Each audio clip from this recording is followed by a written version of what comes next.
Anthropic just dropped Claude Design, a new Opus 4.7 powered tool that turns your messy Figma scraps into actual prototypes, pitch decks, and production UIs without ever opening a design tool again.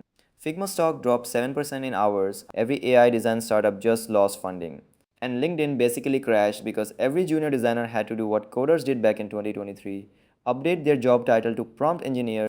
So what can Claude Design actually do? And is this the end for human-led UI UX? Let's talk. It's built on Opus 4.7, their new flagship model that dropped last week. Apparently it's more tasteful and creative now. The new model sees images at 3.75 megapixels, meaning it can handle images up to 2576 pixels on the long edge. On coding benchmarks, it hit 87.6% on software engineering, better than Opus 4.6 but still behind that mysterious Mythos model. But here's the thing, a loud part of the internet is not happy. Some people think Opus 4.7 is actually a downgrade.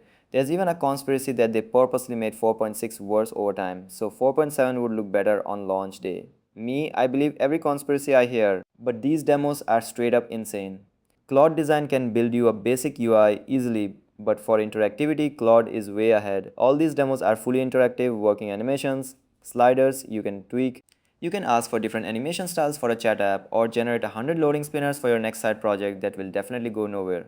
It even makes those wild futuristic animations using shaders, which is basically every web developer's worst nightmare. And it might make video editors nervous too because it can spit out full minute-long video animations. Let's look at what happens when someone actually tries to build something real. If you already have a design system, you can upload it.